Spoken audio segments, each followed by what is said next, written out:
Olá pessoal, tudo bem? Então, dando continuidade ao curso simplificado de eletrocardiografia, hoje a gente vai falar sobre a mais importante das taquiarritmias supraventriculares, que é a fibrilação atrial. Só para ter uma noção, ela é tão frequente que ela só perde para taque sinusal. Então veja, diferentemente do que acontecia lá no Flutter, onde tinha um macro circuito de reentrada, aqui a gente vai ver centenas, vai ver incontáveis microcircuitos de reentrada que vão acontecer em momentos e locais diferentes do átrio. A consequência disso é um ritmo completamente caótico, que a gente chama de fibrilação. Tá? O átrio vai só tremer. Em altíssima frequência, os estímulos ocorrem de uma frequência de 400 a 600 estímulos atriais por minuto. E aí, só que somente uma parte pequena desses estímulos que vão passar de fato para o ventrículo, porque o nódo AV faz a função de filtro. Veja, esses estímulos eles são completamente anárquicos, são caóticos. Consequentemente, o nódo AV está sendo estimulado também de forma caótica. Então a gente vai observar aqui um RR francamente irregular. Tá? E a depender da capacidade de filtro do nódo AV, o escape ventricular ele pode acontecer de forma mais alta, de forma normal ou de forma baixa, causando um ataque à arritmia, um ritmo que pode, uma frequência que pode ficar entre 60 e 100 e inclusive também bradicardia importante. Pensando um pouquinho sobre a etiopatogenia, a gente pode tentar compreender esse contexto aqui em fatores que são desencadeantes, fatores que são perpetuadores e fatores catalisadores ou moduladores da fibrilação atrial. Então, os fatores desencadeantes é aquele racional lá dos distúrbios de ritmo que podem ocasionar outras arritmias, sobretudo as arritmias com reentrada. Então, extrasístoles, sim, flutter atrial, taquicardia atrial, sobretudo quando ocorre próximo dos ósteos das veias pulmonares. Então, é uma região muito delicada ali que está relacionada à fisiopatologia da FA. São os fatores também perpetuadores, então anormalidades anatômicas e elétricas. Então, por exemplo, cicatrizes isquêmicas e um fenômeno elétrico que é de encurtamento do período refratário também predispõe. Fatores moduladores são de grandíssima importância. Tá? Então, muitas vezes a FA está sendo alimentada por esses fatores moduladores e catalisadores e muitas vezes a gente consegue atuar sobre eles. Tá? Então, sempre pensar em distúrbios tóxico-metabólicos infecciosos. Então, são distúrbios clínicos que estão alimentando a FA. Então, por exemplo, vários distúrbios metabólicos, distúrbios hormonais, inclusive, lembrar do hipertiroidismo, da tirotoxicose, medicações simpatomiméticas, drogas simpatomiméticas.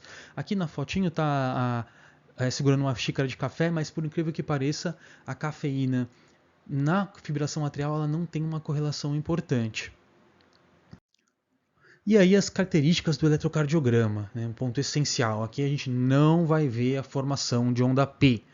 Vai ser aquela completa desorganização da linha de base, com pequenas ondas, são as ondas chamadas F', tá? F minúsculo, que podem variar muito em relação à amplitude e frequência. Tem uma dica que a gente consegue observar no eletrocardiograma, que em geral a FA antiga ela tem uma linha de base quase isoelétrica, bem fina.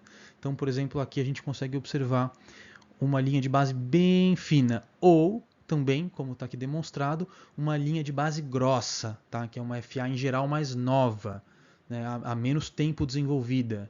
Tá? Então, uma linha de base mais grosseira sugere FA mais nova e mais fina, sugere uma FA antiga. Mas cuidado para não extrapolar isso, achar, então, porque está com a FA fina, a chance de reverter é menor, não tem isso. Tá? Outro ponto importante, é claro, o RR vai ser francamente irregular, porque o nó da veia está sendo bombardeado de forma completamente caótica. Então você não vai ver um enlace, uma correlação direta entre uma onda e o QRS. Uma onda e QRS isso não vai acontecer. Como exceção, a FA pode ser regular? Pode. Tá? Então a exceção da exceção qualquer é FA com BAVT. Claro, porque daí não tem uma comunicação entre os átrios e os ventrículos, o átrio vai ficar lá fibrilando e o ventrículo vai seguir o ritmo dele de escape, tornando-se então regular. Tá? Então aqui é um exemplo de FA com BAVT. E como eu já comentei, pode acontecer de ter uma frequência desde muito baixa, tá? Uma bradicardia grave, até um ritmo, até uma frequência normal, até uma taquicardia, que é o mais comum de apresentação, e essa frequência então ela pode chegar em geral até aí 250. Quando você for tentar calcular a frequência da FA no eletro, você precisa então utilizar uma aproximação que é feita pelo método dos 15 quadradões, que eu já expliquei já. Então, lembrar que 15 quadradões aqui vão ser equivalente a 3 segundos. Então, você conta o número de RRs dentro de 3 segundos, mas você quer saber a frequência por minuto. Tá? Então, você vai fazer vezes 20 para poder formar um minuto. Tá? Então, essa é a dica da contagem da frequência na FA. Então, veja, aqui a gente está dentro de um contexto de uma aula de eletrocardiograma falando sobre FA, mas eu vou pincelar alguns contextos clínicos aqui que são importantes, tá? Etiologias relacionadas, então é clássico disso aparecer no paciente policomórbido, né? Então são múltiplas comorbidades que vão se ajuntando para predispor a FA.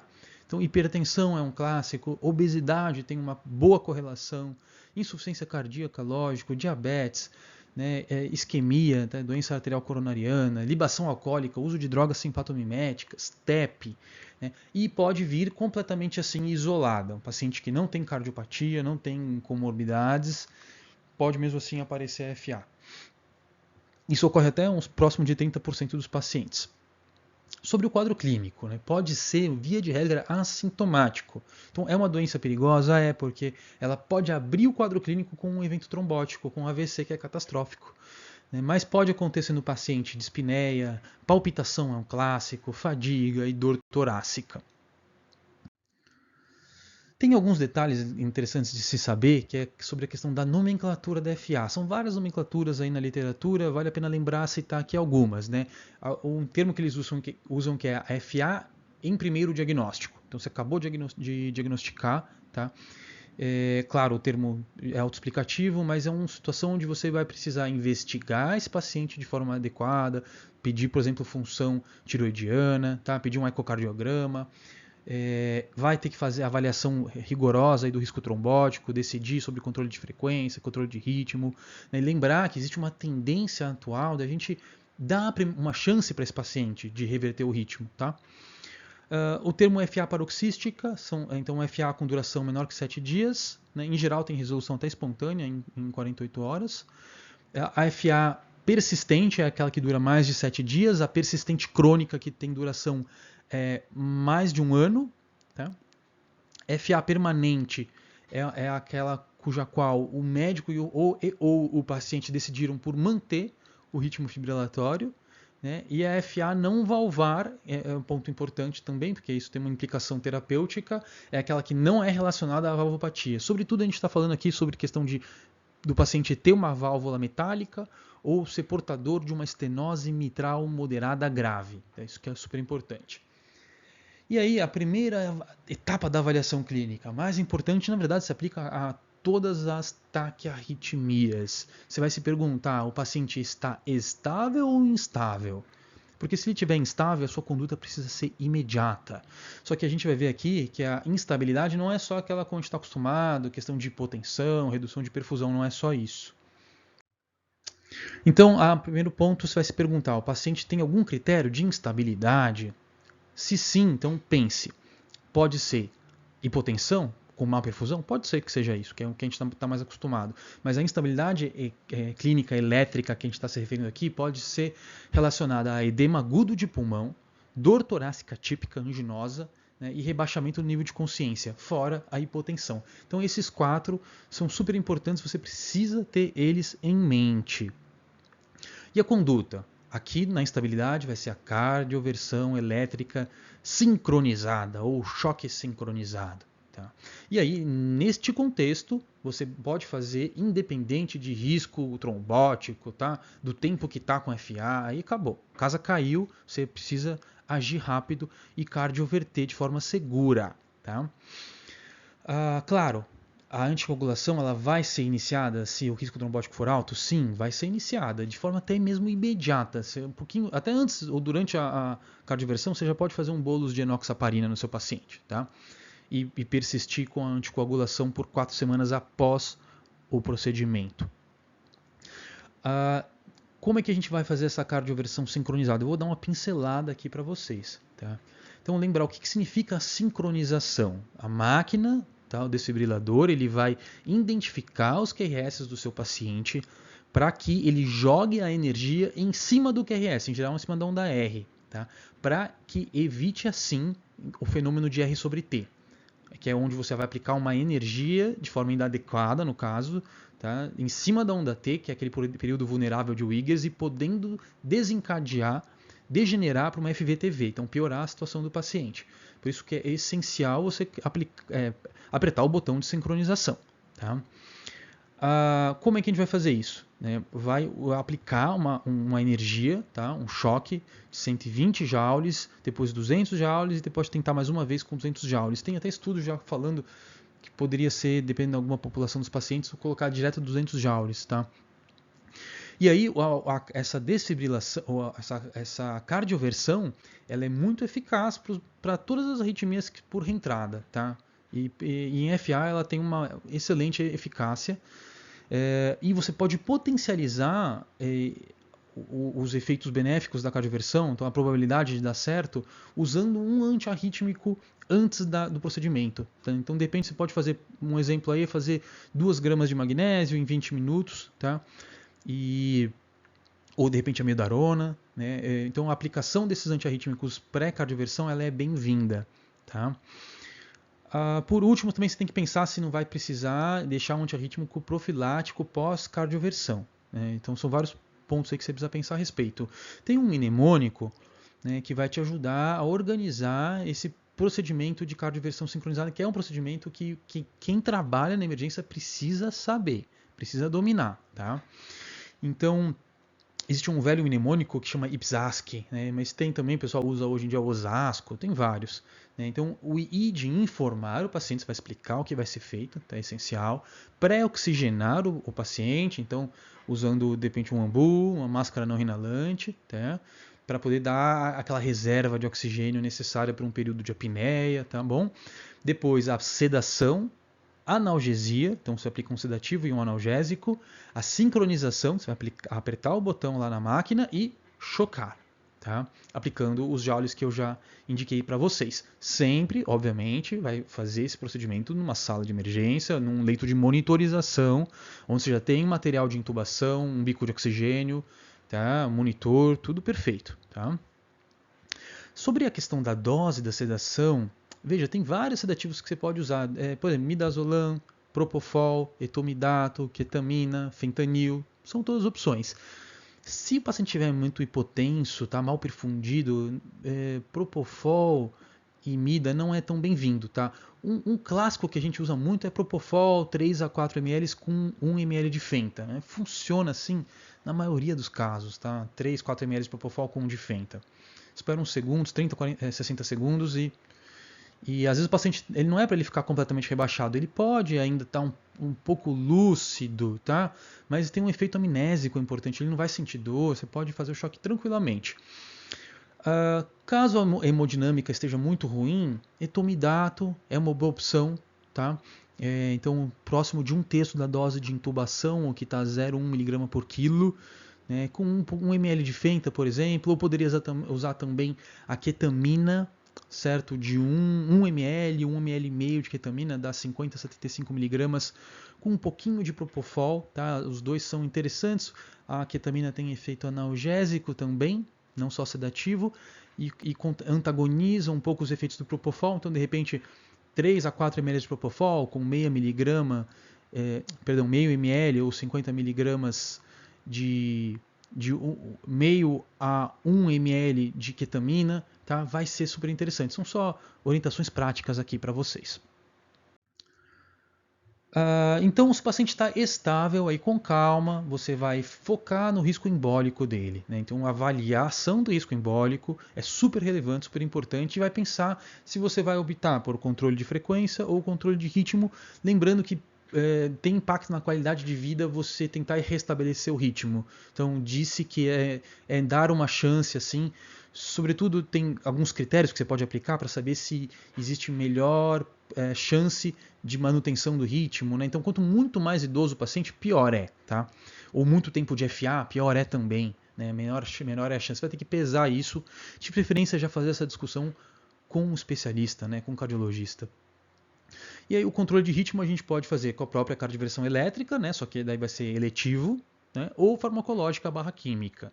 As opções farmacológicas, flecaimida, ibutilida, dofetilida, vernacalante, que é um dos últimos que saiu, né, para uma FA mais aguda, menor que 7 dias, relacionada à isquemia. Propafenona a gente tem aqui no Brasil, então esses aqui não vejo usando em serviço público, nunca vi. Tá? Acho que nem tem a maioria deles aqui no Brasil, sobretudo EV. Mas propafenona tem sim. Então, se o paciente não tem cardiopatia estrutural, aquela estratégia pill in the pocket é bem-vinda. 450 a 600 mg, a depender do peso.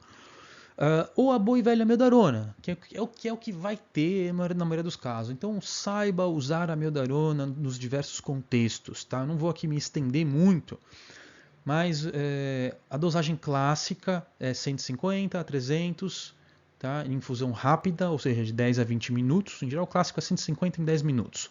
E aí depois você vai ligar a bomba, onde você faz 1 mg por minuto nas primeiras 6 horas e meio mg por minuto nas próximas 18 horas. Tá? Isso a gente faz o quê? São uma ampola, ou seja, em 10 minutos, depois 6 ampolas, que dá 900 mg em 24 horas. Tá? Você pode diluir em 500 ou 250. E aí você vai calcular a sua infusão conforme a taxa que está aqui descrita. Posteriormente, isso para que ocorra uma cardioversão química, você depois tem a dose que você precisa totalizar 10 gramas, né? Então você vai fazer uma manutenção via oral, em geral 200 de 8 em 8, né? Até, enfim, totalizar essas 10 gramas, em geral dá 4 a 8 semanas, e depois você passa para 200 miligramas por dia. Falando sobre o controle de frequência, tá? Então não adianta ser super rigoroso, querer controlar a frequência bonitinho. Tem estudo mostrando que deixar 80, deixar 110 não mudou muita coisa. Então eles, por volta de 110 é super aceitável. Tá? Se o paciente estiver assintomático, está tranquilo. Você não pode esquecer, né, antes de sair pensando em controlar a frequência, até observar se existe uma causa tóxico-metabólica infecciosa no seu paciente. Né? Então, porque pode ser simplesmente como se fosse um ataque sinusal, praticamente. Né? Ele está infectado e está fazendo uma FA de alta, mas ele está com FA de alta porque está infectado. Então você precisa tratar a infecção. Ele está com FA de alta porque ele está desidratado, porque ele está com anemia. Então você tem que sempre pensar nisso. Ou está com FA de alta porque ele está infartando, enfim. Tá? Mas, se tiver que controlar a frequência, então a gente pode usar bloqueador de canal de cálcio, não de hidropiridínico, diltiazem, verapamil, né? Beta-bloqueadores, super bem-vindos. Né? Metoprolol é uma grande ferramenta desde que você saiba usar. Então aqui eu faço atenção, tá? Erro grosseiro clássico. É querer fazer bolos de metoprolol no paciente que está com FA de alta e insuficiência cardíaca descompensada junto. Então é cagada. Não faça, tá? Porque você pode transformar uma IC perfil B numa perfil C. Você pode desencadear choque no seu paciente. Sobretudo se ele não usava beta-block antes, né? Aí nem se fala. Então, cuidado com isso. Tá? Então, outra opção, digital. Né? A gente tem, com frequência até nos serviços, o deslanosídeo, que é a digoxina endovenosa.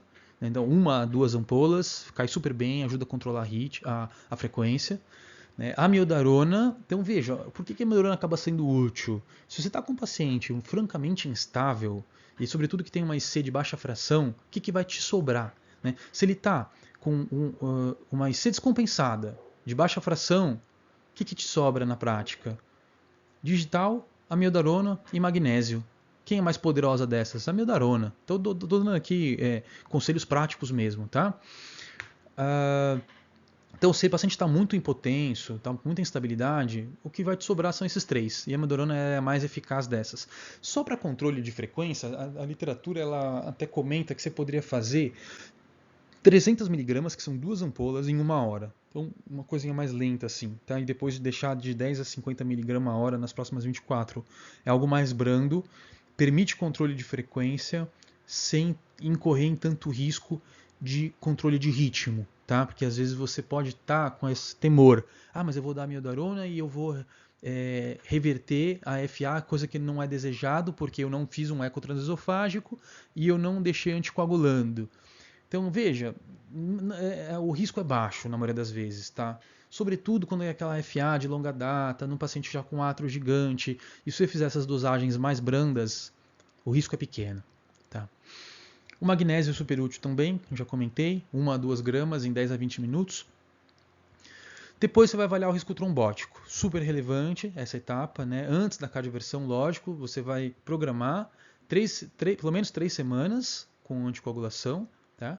E manter por mais 4 semanas. Essa é a recomendação clássica, né? Toda FA com mais de 48 horas, você já não vai querer fazer uma reversão sem antes ter um ecotransesofágico, né? Ou para ter certeza de que não há trombo no átrio.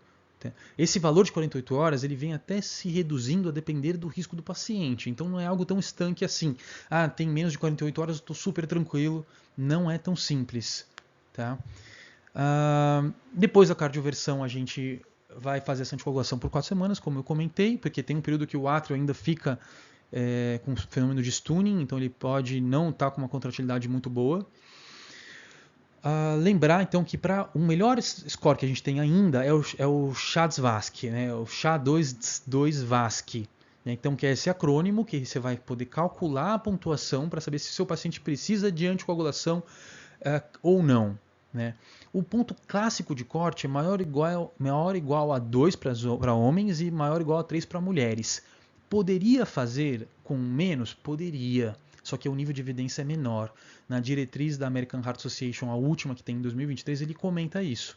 Então, pode fazer, por exemplo, com score maior ou igual a 1 ou maior ou igual a 2? Poderia sim.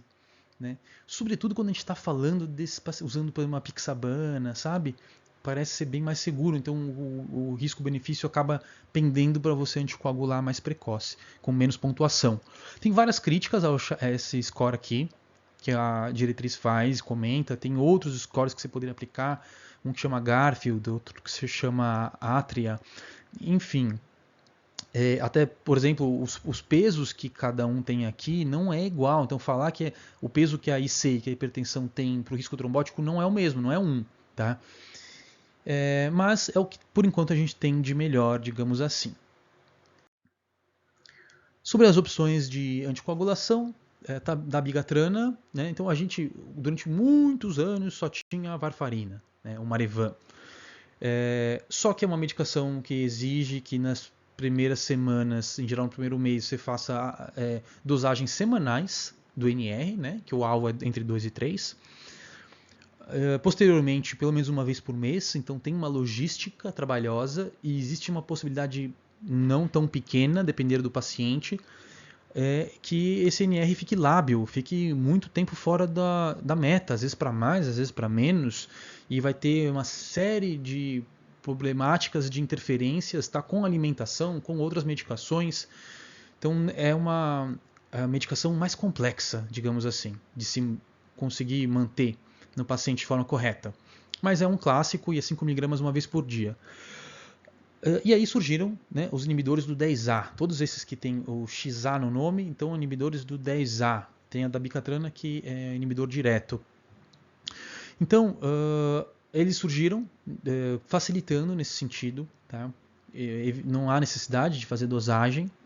Então você pode dar a dabicatrana, 152 vezes ao dia, rivaroxabana, um clássico, xarelto, 20 mg uma vez ao dia. Cuidado com as doses, né, que depende do contexto, muda. Para FA é 20 mg uma vez ao dia. Pode ajustar para a função renal? Deve. Tá? Entre 15 e 50 a 15 mg uma vez ao dia. O apixabana parece que é o cara, ou grande medicação para tratar os pacientes com insuficiência renal. Tá? Porque uma porcentagem enorme, mais de 50%, é via biliar, digestiva que ele excreta. Então, parece que essa dose de 2,5 doses ao dia vai dar para ser até usada em pacientes em diálise, pacientes com clearance muito baixo, menor que 30. Tá? A edoxa, tem algumas críticas a ela se a função renal estiver muito boa. Então, cuidado com isso. Então, ainda não vai fazer nenhum dos novos anticoagulantes se o paciente tiver estenose mitral moderada grave ou prótese valvar mecânica. Tá? Então vai usar a varfarina nesses casos aqui, não tem papo por enquanto. E você não precisa fazer dosagem, mas você precisa ficar de olho na função renal. Isso é um ponto importante. E, claro, antes de introduzir o anticoagulante, você vai se questionar sobre a questão de contraindicações absolutas. Então, se o paciente está com sangramento ativo grave, esquece. Tem uma plaquetopenia grave, menor que 50 mil? Não faça.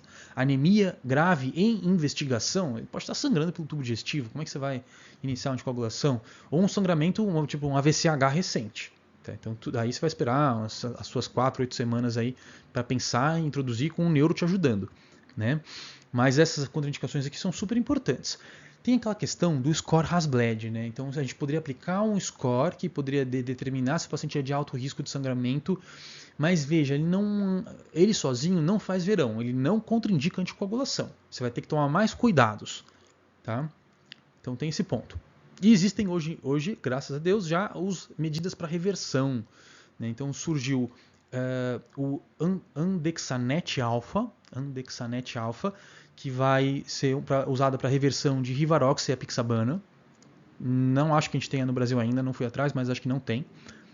O Idarucizumab, acho que foi o primeiro a surgir, né, que é da Abigatrana. E para intoxicação cumarínica, a gente tem o complexo protrombínico, ou plasma fresco congelado. Você vai poder fazer também a vitamina K, tá? O canaquion endovenoso, certo? E vale a pena citar aqui que muitas vezes a gente tem acontecendo no mesmo paciente 2 problemas, né? Infarto e FA.